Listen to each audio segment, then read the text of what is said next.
इस समय जो सवाल पर हम चर्चा अपनी शुरू कर रहे हैं, हम अपने तमाम पैनलिस्ट से बात करें उससे पहले इस समय दिल्ली के स्वास्थ्य मंत्री सत्येंद्र जैन हमारे साथ जुड़ रहे हैं। जान है तो जहान है, यही सवाल है हमारे सामने। और सत्येंद्र जैन जी, 3 मई की तारीख लोगों के सामने है। बीती रात हमने देखा कि किस तरीके से ये जो लोकल दुकानें हैं उन्हें खुलने की इजाजत दे दी गई, लेकिन दिल्ली में हम देख रहे हैं कि जो हॉटस्पॉट्स हैं, जो कंटेनमेंट जोन्स हैं, जिन्हें बहुत संजीदगी से भी लिया जा रहा है कि वहां से बाहर न फैले, इसीलिए उनकी संख्या बढ़ रही है। हम माने कि दिल्ली 3 मई के लिए तैयार है, या हम ये माने कि थोड़ा सा और बलिदान अभी देना हो सकता है?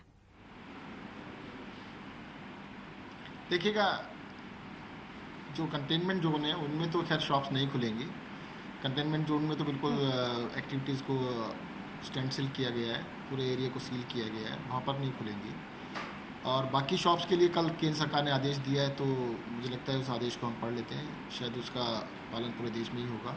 जो भी आदेश केंद्र सरकार ने दिए तो सबको मानने ही होंगे।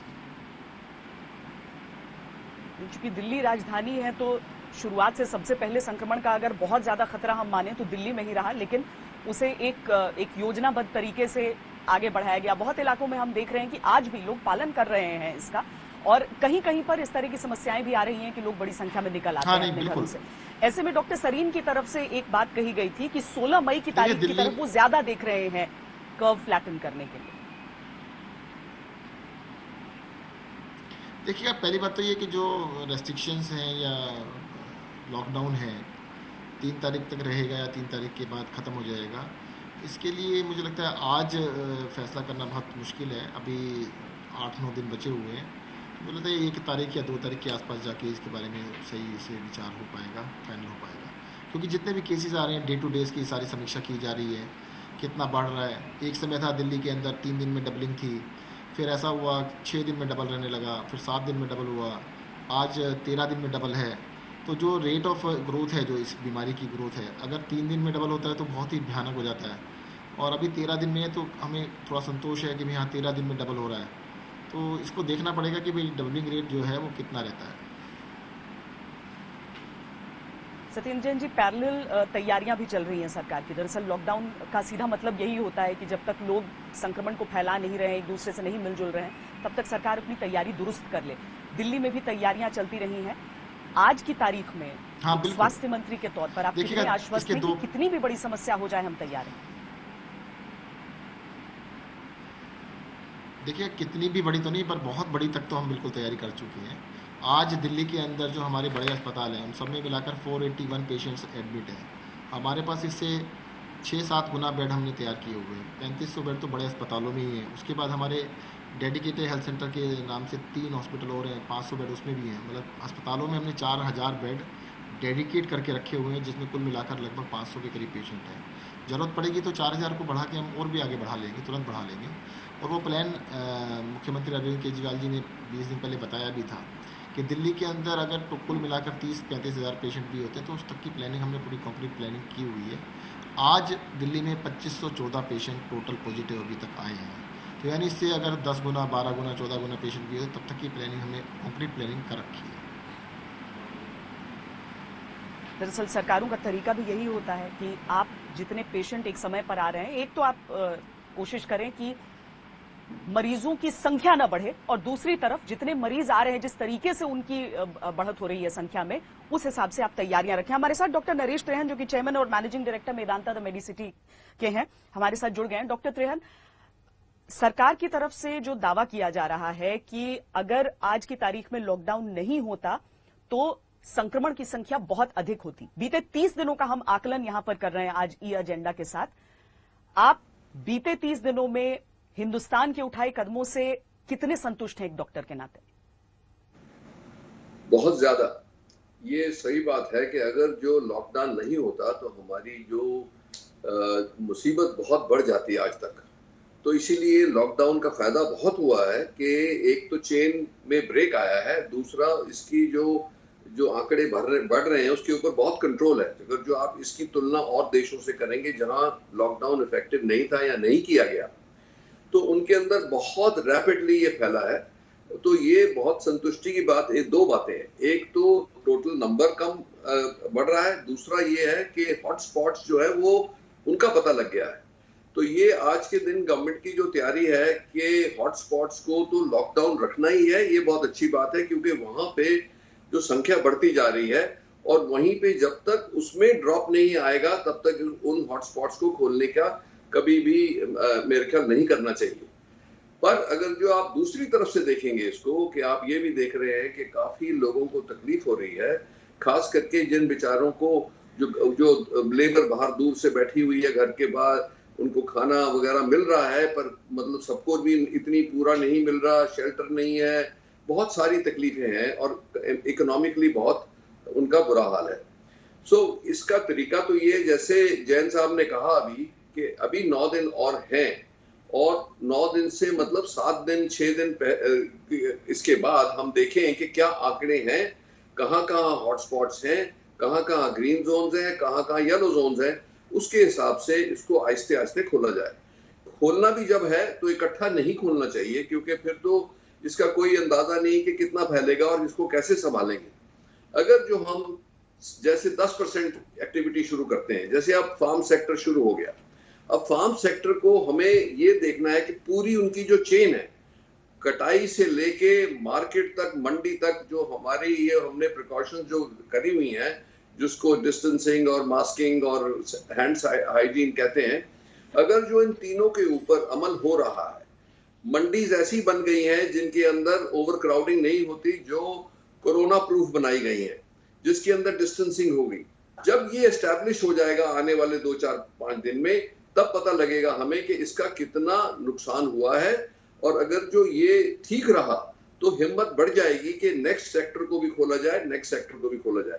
अब जैसे उद्योग, मेरे जो जैसे किसी की बात होती है कि मेरी फैक्ट्री तो खुलने की परमिशन मिल गई, पर जहां मेरे पार्ट्स बनते हैं जो आसपास के जोन्स में हैं, अगर जो वो नहीं खुलेंगे तो मैं मैन्युफैक्चरिंग कर ही नहीं सकूंगा।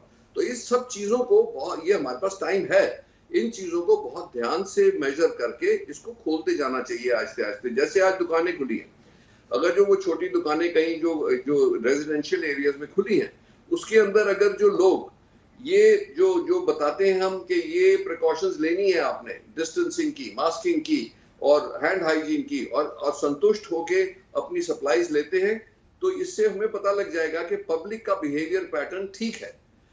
अगर जो पब्लिक का बिहेवियर पैटर्न ठीक है तो हम नेक्स्ट स्टेप भी ले सकते हैं। अगर जो अभी भी लोग कोऑपरेट नहीं करेंगे और लापरवाही करेंगे, तब तो हमें ये भी पता लग जाएगा कि ये अभी इसका लॉकडाउन का पूरा इफेक्ट नहीं हुआ है। तो मेरे हिसाब से इसको आहिस्ते आहिस्ते आहिस्ते आहिस्ते खोलना चाहिए, क्योंकि अगर जो एक्टिविटी शुरू ही नहीं होगी तो पता भी नहीं लगेगा। दूसरा, अगर जो हम जैसे 10% खोलेंगे, हमें पता लग जाएगा आने वाले 1 हफ्ते में कि क्या हुआ है उसका। उस एक्सपीरियंस से हम अगले हफ्ते कुछ एक और स्टेप ले सकते हैं। तो इसलिए ये प्रोग्राम बन सकता है कि आने वाले 3-4 हफ्ते में काफी सारे ग्रीन जोन और येलो जोन्स को खोल दिया जाए। रेड जोन्स को तो परमानेंटली बंद रखना है, जब तक वहां पे जो संख्या है वो कम होती जाए और वो क्लीन हो जाए, तब उनको खोलना चाहिए। और वाकई लोगों के सामने एक एग्जाम्पल भी है, क्योंकि दिल्ली में जो एक हॉटस्पॉट था उसे खोला गया, उस अपार्टमेंट को खोला गया क्योंकि लोगों ने पालन भी किया था उसका।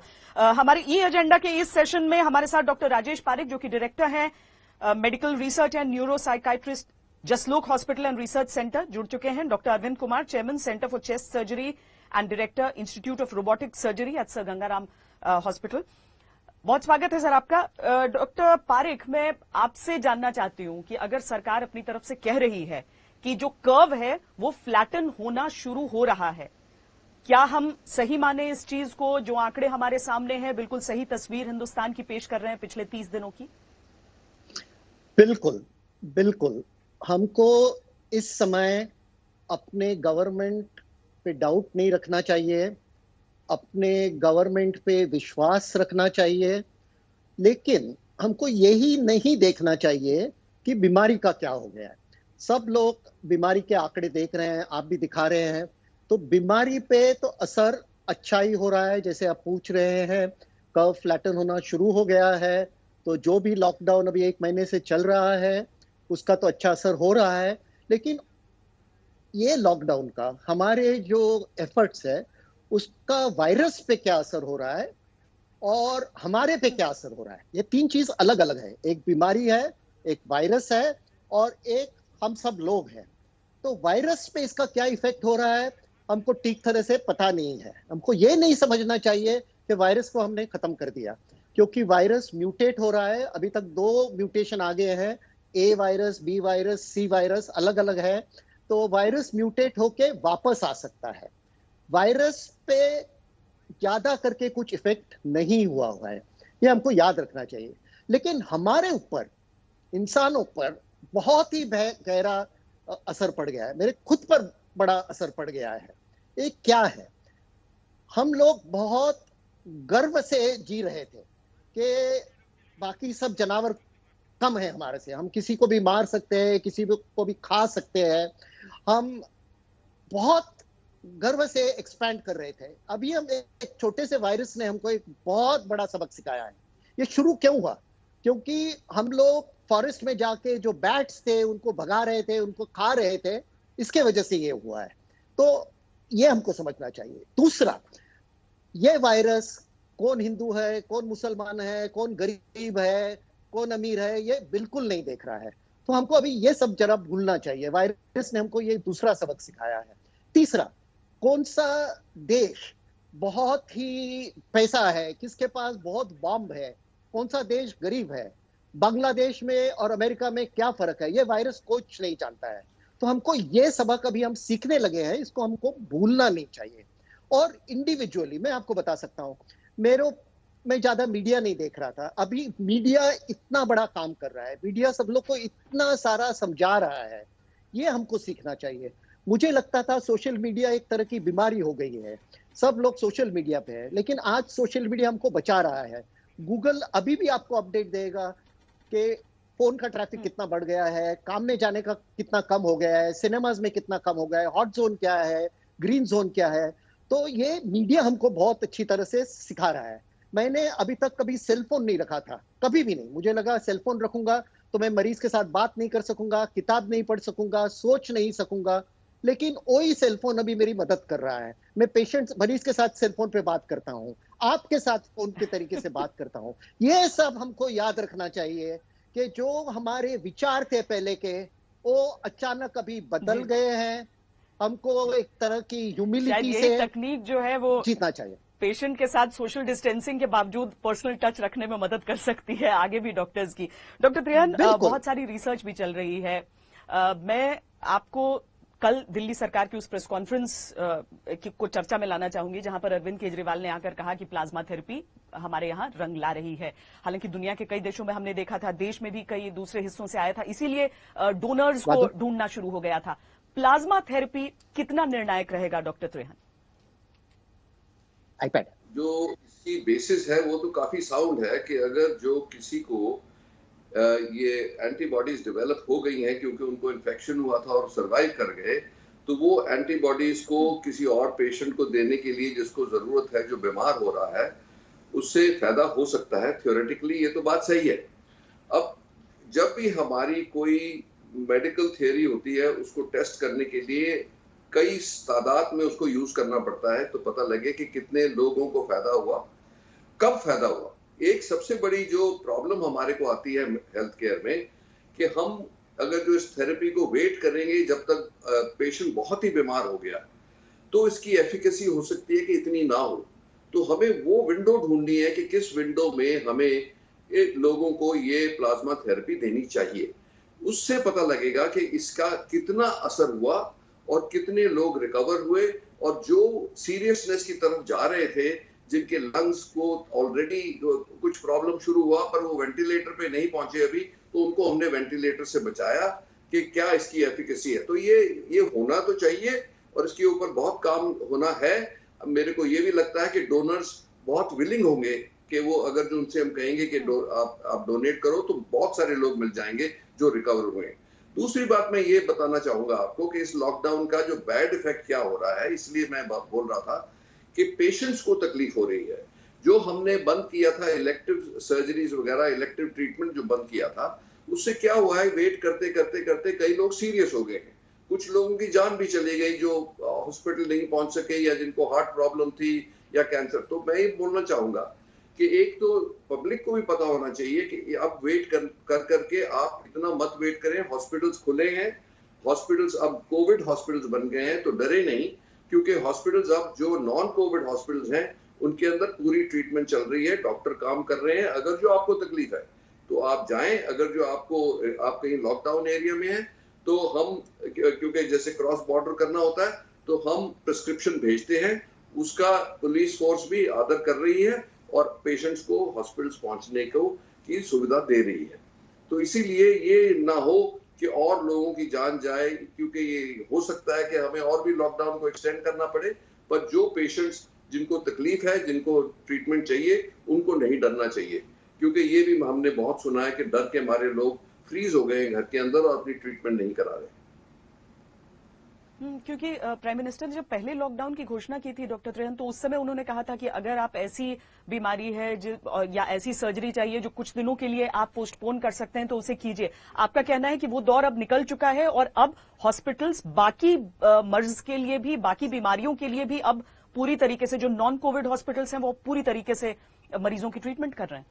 जैसे कैंसर है, कैंसर तो ग्रो करता जाएगा, हार्ट डिजीज ग्रो करती जाएगी, जिसको कोई और बीमारी है, लंग प्रॉब्लम है, कुछ भी है, एस्थमा है जो ट्रीट पूरा नहीं हो रहा, उनको सबको अपनी ट्रीटमेंट के लिए जाना चाहिए। अब रुक के अपना नुकसान नहीं कराना चाहिए, क्योंकि वो 4 हफ्ते तो निकल गए। अब ये है कि हॉस्पिटल्स में भी हमें पता लग गया कि कैसे पेशेंट्स को प्रोटेक्ट करना है, हमें डॉक्टरों को भी कैसे प्रोटेक्ट करना है। तो ये बातें जो 4 हफ्ते में डेवलप हुई हैं, इससे फायदा है।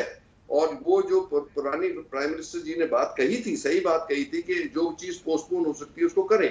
तो जो हो सकती है, जो क्रॉनिक मतलब, बट जिसकी क्रॉनिक डिजीज अब एक्यूट हो रही है, जैसे अब डायलिसिस वालों पेशेंट्स को काफी, ये कल ही आंकड़ा आया कि 9 पेशेंट्स की डेथ हो गई क्योंकि वो डायलिसिस उनको नहीं मिल रहा था, वो पहुंच नहीं सकते थे हॉस्पिटल में।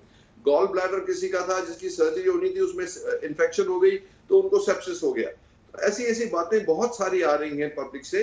तो हार्ट अटैक हुए, लोगों को हार्ट अटैक हुए, कोई किसी की मृत्यु हो गई। तो इसमें बहुत मतलब ये भी प्रॉब्लम हो रहा है जिसको हमें डील करना है कि आज दूरियों के समय में, यानी सोशल डिस्टेंसिंग की समय में बहुत ज्यादा जरूरी है कि आप बातचीत तो करें, लेकिन जरा दूर दूर से। इसीलिए आज तक पर ये जो हम मंथन कर रहे हैं अलग अलग मुद्दों पर, उसमें अपने मेहमानों से भी थोड़ी सी सोशल डिस्टेंसिंग रखते हुए उनसे सीधा सवाल जवाब कर रहे हैं। डॉक्टर अरविंद कुमार, पिछले 30 दिनों की बात हम कर रहे हैं, पिछले 30 दिनों में किस तरीके से हम आगे बढ़े, क्या क्या अभी तक हुआ है, और उसमें एक रिसर्च बहुत ज्यादा दिलचस्प हो जाता है। हालांकि चूंकि कल ही अमेरिका में होमलैंड सिक्योरिटीज की तरफ से जो स्टडी की गई थी, डोनाल्ड ट्रंप ने उसे एक अलग एंगल दे दिया, वो अलग बात है, लेकिन गर्मी को लेकर जो MIT, उसके बाद होमलैंड सिक्योरिटीज, ये सारी चीजें जो कहती आई हैं, हम उन चीजों में, इस तरह की रिसर्च में कितनी उम्मीद देख सकते हैं?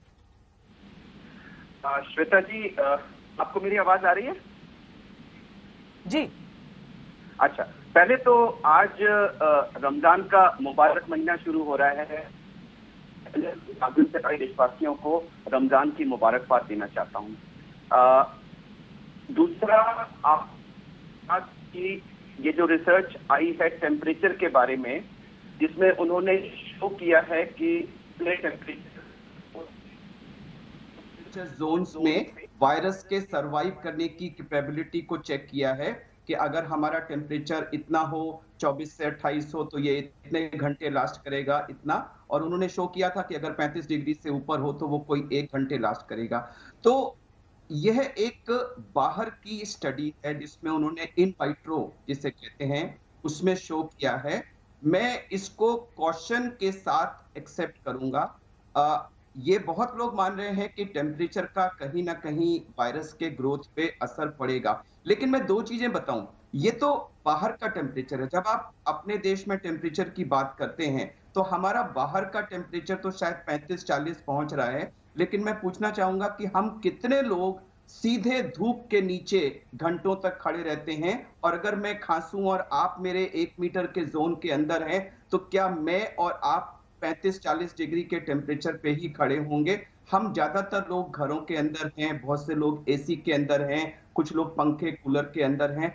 तो बाहर के टेम्परेचर के ससेप्टेबिलिटी को हम अपनी स्प्रेड के बारे में कर लें। मैं अभी इसको थोड़े से पिंच ऑफ सॉल्ट के, मैं इसको एक उम्मीद जरूर देखूंगा, लेकिन इसको टोटली एक्सेप्ट करने की जगह एक पिंच ऑफ सॉल्ट के साथ करूंगा कि हमें जो हमारे और प्रूव्ड मेथड्स हैं, हमारा सोशल डिस्टेंसिंग बिना डाउट, हमारा हैंड वॉश करना बिना डाउट, फेस को कवर करना बहुत महत्वपूर्ण। तो मैं कहूंगा कि अब पोस्ट लॉकडाउन पीरियड में हमारी जिंदगी एक तिपहिया वाहन हो जाएगी और उस तिपहिए वाहन के 3 पहिए होंगे, सोशल डिस्टेंसिंग, हैंड वॉशिंग और फेस कवर। और अगर इन 3 पहियों में हम अच्छी तरह हवा भर के चलेंगे तो हमारा ये ऑटो जो है वो सेफली चलता रहेगा। लेकिन अगर इसमें हमारी पब्लिक ने वायलेशन किया तो ये जो 1 महीने में हमने जो कुछ गेन किया है उसको लूज करने में बहुत कम टाइम लगेगा। इसलिए अपने 1 महीने की गेन पे खुशी मनाना बहुत अच्छा है, हम सही दिशा में हैं, लेकिन अगर हम ये सोचने लगे कि हमने इस लड़ाई को पार पा लिया है, हमने कोरोना पे विजय पा ली है, तो वो एक प्री मैच्योर है। मैं कहूंगा कि ये एक मल्टी राउंड वॉर है, जैसे बॉक्सिंग का मैच होता है। अभी एक राउंड, पहला राउंड हमने जीता है, लेकिन पिक्चर अभी बाकी है और हमें ये 3 सिद्धांतों को अगले कई महीने तक 100% पालन इसका करना पड़ेगा, और अगर हमने नहीं किया तो हमें उसकी भारी कीमत चुकानी पड़ेगी। आप लगातार आज तक पर ये एजेंडा देख रहे हैं जिसमें कोरोना से जुड़े तमाम मुद्दों पर हम चर्चा कर रहे हैं। इस समय बारी डॉक्टर्स की है, क्योंकि जान बचाने पर चर्चा हमारी चल रही है। लॉकडाउन कितना महत्वपूर्ण है वो 30 दिनों तक उसे निभाकर हर हिंदुस्तानी ने दिखाया है, लेकिन अभी आगे और लंबा सफर है। हमारे साथ डॉक्टर पारिक और डॉक्टर अरविंद कुमार जुड़े हुए हैं। डॉक्टर पारिक, हम वैक्सीन पर चर्चा कर रहे हैं। हम देख रहे हैं कि पूरी दुनिया में रफ्तार तेज करने की कोशिश हुई है। भारत में भी ये कोशिश की जा रही है कि जो पहले से जो वैक्सीन हैं उनके कोरोना ट्रायल्स ह्यूमन पर हो, और उसके लिए अभी परमिशन की भी बात हो रही है। हम जो रफ्तार तेज करने की कोशिश देख रहे हैं, या फिर जो हम उस वैक्सीन की बात कर लें जिसके ह्यूमन ट्रायल्स शुरू हो चुके हैं, वॉलंटियर्स वहां पर हमें तस्वीरें भी देखी, बड़ा आश्वस्त करती हैं वो तस्वीरें कि चलिए ट्रायल्स शुरू हुए हैं, वरना तो लंबा समय लगता है और कहा जा रहा था अगले साल के अंत तक हो सकता है वैक्सीन आए। क्या हम समझें कि इन सारी कोशिशों की वजह से, और जो कहा जा रहा है 6 कम से कम ऐसे वैक्सीन हैं जिनका इंसानों पर ट्रायल इस समय शुरू या तो हुआ है या होने को है, वो हमें और उम्मीद दे रहे हैं?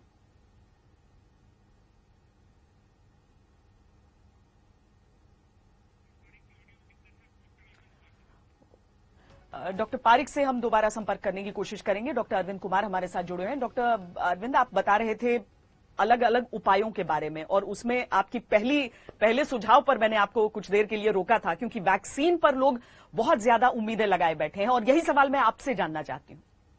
जी देखिए, वैक्सीन एक पोटेंशियली बहुत अच्छा मेथड है, लेकिन वैक्सीन के लिए 2 रिक्वायरमेंट्स बहुत जरूरी हैं। पहली बात तो वो वैक्सीन सेफ होना चाहिए, और दूसरी बात वो वैक्सीन इफेक्टिव होना चाहिए। वो कम से कम 90-95% लोगों में उससे इम्यूनिटी डेवलप होना चाहिए। तो जब हम कोई नया प्रोडक्ट डेवलप करके लाते हैं, जो वैक्सीन का नॉर्मल प्रोसीजर होता है, उसमें फेज 1, फेज 2, फेज 3 3 तरह के ट्रायल होते हैं। पहले उसको एनिमल्स पे ट्राई करते हैं, फिर एक छोटी सी संख्या में इंसानों पर, फिर थोड़ी बड़ी संख्या में इंसानों पर, और फिर बहुत बड़ी संख्या में इंसानों पर, जिसमें उसकी सेफ्टी और उसकी इफेक्टिवनेस दोनों चीजें देखी जाती हैं। अब इस सूरत में क्योंकि हमको इसकी जल्दी जरूरत है, तो कई जगहों पर इन तीनों फेजेस को मिला करके कुछ वॉलंटियर्स पे ट्राई किया जा रहा है। लेकिन हम उसको कितना भी फास्ट फॉरवर्ड करें, कोई भी चीज जो पूरी विश्व की पॉपुलेशन को दी जाएगी,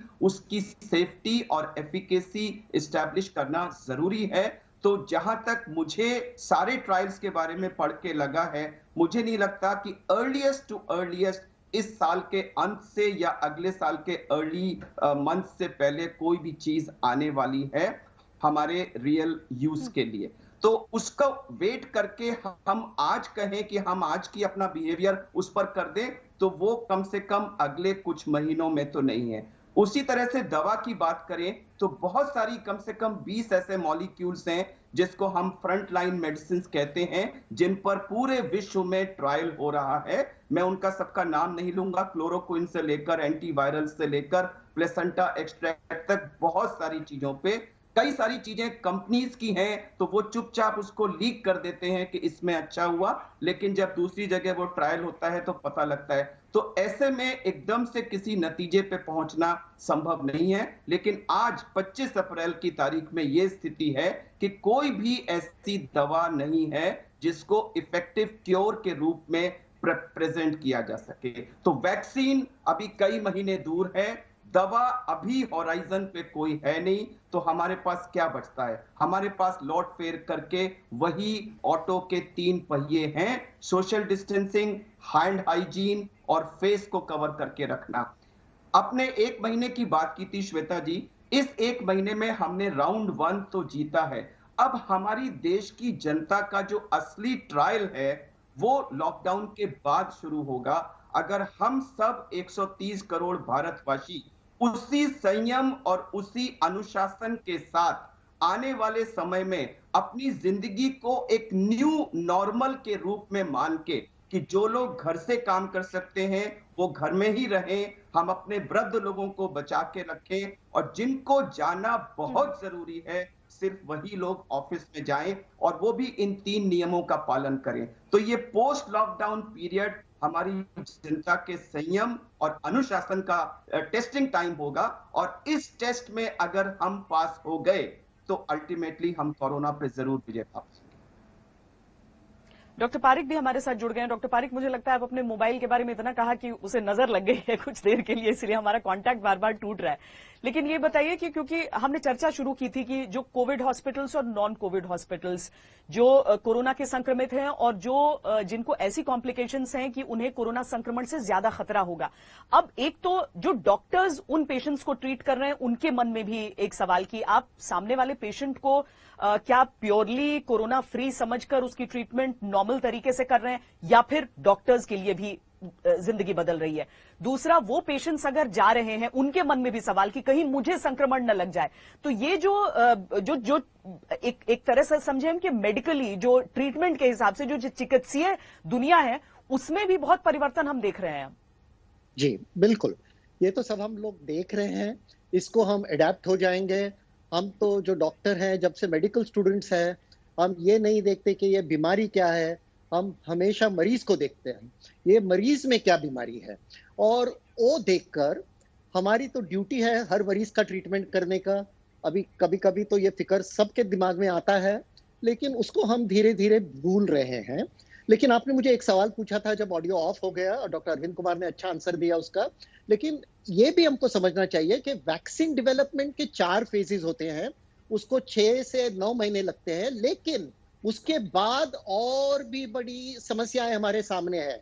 वो वैक्सीन का प्रोडक्शन कैसे करने का, वो वैक्सीन का डिस्ट्रीब्यूशन कैसे करने का, वो वैक्सीन सब लोग को कैसे देने का। अगर अमीर लोगों को मिलेगा और गरीब लोगों को नहीं मिलेगा तो जो बीमारी गरीबों में रहेगी वो वापस घूमते रहेगी। अगर अमेरिका में मिलेगा लेकिन अफ्रीका में नहीं मिलेगा तो अफ्रीका से वो बीमारी वापस अमेरिका में जाएगी। ये कभी भी नहीं भूलना चाहिए कि एक आदमी से वुहान के मार्केट में ये पूरे दुनिया में ये फैल गई है। अभी बिल गेट्स ने 7 फैक्ट्रियां लगा दी है, क्योंकि जैसे वैक्सीन आ जाएगा सब 6-7 वैक्सीन का मैन्युफैक्चरिंग चालू हो जाएगा। जैसे पता चलेगा कि ये वैक्सीन चल रहा है, ये नहीं चल रहा है, तो वो फैक्ट्रीज को कन्वर्ट कर देंगे और हमको 6-7 बिलियन डोजेस की जरूरत पड़ेगी, उसको डिस्ट्रीब्यूट करना पड़ेगा। तो ये हमको नहीं समझना चाहिए कि 1-2 महीने में वैक्सीन आ जाएगा। 6 महीने से 1 साल में वैक्सीन आएगा, उसका डिस्ट्रीब्यूशन का चैलेंज होना पड़ेगा, उसका एडमिनिस्ट्रेशन का चैलेंज होना पड़ेगा। तो वो बड़ी बात है। आपने प्लाज्मा थेरेपी के बारे में पूछा था, ये प्लाज्मा थेरेपी को अभी 100 साल से ज्यादा हो गया। जो एमिल फॉन बेरिंग है, एक जर्मन साइंटिस्ट, जिनको सबसे पहला नोबेल प्राइज 1901 में मिला था, नोबेल प्राइज मेडिसिन और फिजियोलॉजी का, उन्होंने इसकी शुरुआत की थी।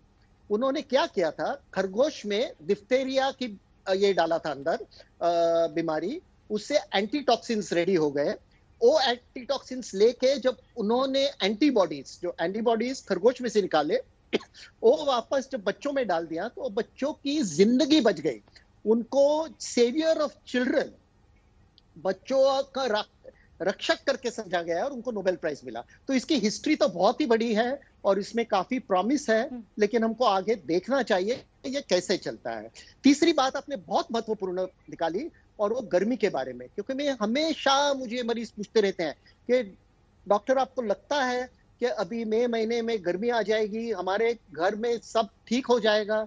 अभी देखिए, ये जो स्टडी आपने जो बताया MIT का, 3 हफ्ते पहले भी MIT ने एक पेपर किया था जिसमें उन्होंने देखा था कि जिन देशों में गर्मी है, ठंडी है, क्या हो रहा है, और उन्होंने पब्लिश किया था 3 हफ्ते पहले इंपॉर्टेंट पेपर कि जिधर गर्मी रहती है तो वायरस कम होता है। तो मैंने उनको उसी दिन यहाँ से एक कॉरेस्पॉन्डेंस किया कि देखिए, आपने वायरस का बिहेवियर देखा है, आपने ये नहीं सोचा है कि ह्यूमन बिहेवियर गर्मी में क्या होता है, ह्यूमन बिहेवियर बरसात में क्या होता है। हमारे देश में बारिश में लोग बस स्टॉप पे इकट्ठा हो जाते हैं, घरों में इकट्ठा हो जाते हैं, और इसमें जो ह्यूमन बिहेवियर है वो अलग डायरेक्शन में जाएगी, सोशल डिस्टेंसिंग के ऑपोजिट डायरेक्शन में जाएगी। उन्होंने 8 घंटे में हमको जवाब वापस भेजा कि आप जो बोल रहे हैं वो सही है, और हम क्लैरिफाई कर रहे हैं कि हम सिर्फ वायरस की बात कर रही है, ह्यूमन बिहेविंग का बिहेवियर सबसे इंपॉर्टेंट रहता है, सोशल डिस्टेंसिंग सबसे इंपॉर्टेंट रहता है। अभी का जो स्टडी आया है वो अगर टेस्ट ट्यूब में वायरस को आप देखोगे तो बताएगा कि 1 घंटे में इतना टेम्परेचर पे रहेगा, 2 घंटे में इतना टेम्परेचर के लिए रहेगा।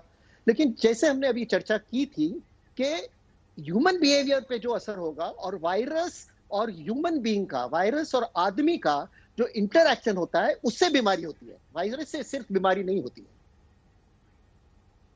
जी, असली दुनिया में अलग तरीके से, क्योंकि उसमें इंसानों बिल्कुल। का बिहेवियर भी जुड़ जाएगा। लेकिन डॉक्टर पारिक, मैं आपको वापस वैक्सीन वाले सवाल पर इसलिए ले जाना चाहती हूँ क्योंकि भारत में जिन वैक्सीन को खासकर ट्रायल की बात हो रही है वो सब BCG फैमिली की हैं, और ये बताया गया अलग अलग संस्थाओं द्वारा कि दरअसल इनके जो बाकी सारी प्रक्रियाएं हैं, एनिमल टेस्टिंग वगैरह की पूरी हो चुकी थी, बस अब ये देखना है कि वो कोरोना वायरस पर, ह्यूमन बॉडी के अंदर अगर कोरोना वायरस आता है तो उस पर किस तरीके से एक्ट करते हैं। और इसीलिए हमें बताया गया कि वो समय कम लेंगे क्योंकि ये पहले से अलग अलग बीमारियों के लिए पहले से हैं, तो इनका प्रोडक्शन भी बहुत समय नहीं ले सकता। इन चीजों को लेकर क्या उम्मीद नहीं बन सकती है? कि देखिए, प्रोडक्शन एक बात है, प्रोडक्शन शुरू कर सकते हैं, जबकि शायद ये बीमारी में नहीं चलेगा तो और किधर किधर में काम आएगा। लेकिन नॉर्मल प्रोसीजर क्या होता है, वैक्सीन का बीमारी पे क्या असर होता है वो देखना चाहिए। उसके 3-4 फेजेस होते हैं, चौथा फेज की जरूरत नहीं है, पहला फेज हो चुका है, दूसरा भी हो चुका है। तो ये बात सही है कि 6 महीने में हम लोग रेडी हो सकते हैं, लेकिन उसका इफेक्टिवनेस कितना है इस बीमारी पर, टीबी पे नहीं, इस बीमारी पे असर कितना है वो देखना चाहिए। शायद अच्छा असर होगा, शायद नहीं भी होगा। और ऐसे 7 तरह के वैक्सीन का भी स्टडी हो रहा है, ये एक ही तरह का वैक्सीन है। ये 7 में से अगर हम बहुत लकी है तो एक वैक्सीन चलेगा, शायद 2 भी चल सकते हैं। लेकिन हम उम्मीद तो जरूर रख सकते हैं, लेकिन हम सावधानी को कभी नहीं भूल सकते हैं। हमारे पास वैक्सीन अभी नहीं है, हम उम्मीद रख सकते हैं, बिल्कुल। डॉक्टर अरविंद, जब लॉकडाउन की घोषणा भारत में हुई थी सबसे पहले दिन, उस समय सबके मन में सवाल था कि भारतीयों को जानते हुए कि क्या वाकई लॉकडाउन का इतना लंबा पालन हो पाएगा? क्या एक डॉक्टर होने के नाते आपको लगा था कि लोग इसे मानेंगे, तब जब न तो संक्रमण की संख्या उतनी ज्यादा थी, न मौतों की संख्या उतनी ज्यादा थी? आपको क्या डाउट था ऐसा कि लोगों को समझने में समय लगेगा? और क्या आप आज 1 महीना पूरे होने पर सरप्राइज्ड हैं कि लोगों ने पालन किया है? एक बहुत बड़े तबके ने पालन किया है, कुछ लोग इसका उल्लंघन भी करते रहे, लेकिन बहुत सारे लोगों ने पालन किया। श्वेता जी, मैंने सोचा था कि आप पहला सवाल मुझसे ये पूछेंगी कि लॉकडाउन के क्या फायदे हुए हैं, तो मैंने उसका एक जवाब तैयार करके रखा था। संक्षेप में बता दूंगा कि उसके 3 फायदे हुए हैं। नंबर 1 तो हमारे जो केसेस की संख्या लीनियर बढ़ी है, एक्सपोनेंशियल नहीं बढ़ी है। डेथ रेट्स भी हमारे बहुत कंट्रोल रहे हैं, सबसे पहला फायदा। दूसरा फायदा कि इस 1 महीने को मैं मेडिकल फैसिलिटीज के लिए एक गोल्डन पीरियड कहूंगा। जिस तरह से पूरे देश में इंफ्रास्ट्रक्चर भी तैयार हुआ, और उससे बड़ी चीज है हम health care workers, doctors, nurses और बाकी लोगों का जो ट्रेनिंग हुआ। देखिए, आप वेंटिलेटर ला के रखते हैं और उसको चलाना अगर किसी को नहीं आता तो उस मशीन का कोई फायदा नहीं है। तो उसके साथ साथ ये भी, तो ये जो हेल्थ इंफ्रास्ट्रक्चर हमारा ये डेवलप हुआ। लेकिन जो तीसरा और जो सबसे महत्वपूर्ण और इंटरेस्टिंग फायदा है वो है emergence of Team India as a force on the global scene. पूरा देश, पूरा वर्ल्ड में जो माइटी पावर्स कहे जाते थे वो आज घुटने टेक चुके हैं, और जिस देश से किसी ने उम्मीद नहीं की होगी कि ये देश इसको लड़के खड़ा हो पाएगा, वो देश अभी राउंड 1 के एंड में सर उठा के खड़ा हुआ है। तो मेरे हिसाब से ये वाकई बहुत बड़ी बात आपने की है डॉक्टर अरविंद कुमार, और मुझे लगता है कि हर भारतवासी जो इसे सुनेगा, इस गर्व के एहसास के साथ आपके ऊपर जिम्मेदारी भी बढ़ जाती है, क्योंकि वाकई जिस तरह से महाशक्तियों में हमने देखा, यूरोप के बाकी देशों में देखा कि लोगों ने उल्लंघन किया, खुलकर उल्लंघन किया, लेकिन भारत ने धैर्य दिखाया, संयम दिखाया। आज वो आंकड़े भी दिखा रहे हैं कि आपके धैर्य ने क्या काम किया है। 30 दिन अभी तक बीते हैं, अभी लॉकडाउन के कुछ और दिन बाकी हैं। जहां तक लड़ाई का सवाल है वो अभी शायद थोड़ी सी और लंबी चलेगी। बहुत बहुत शुक्रिया आपका डॉक्टर राजेश पारिक और साथ में डॉक्टर अरविंद कुमार इस पूरी चर्चा के लिए।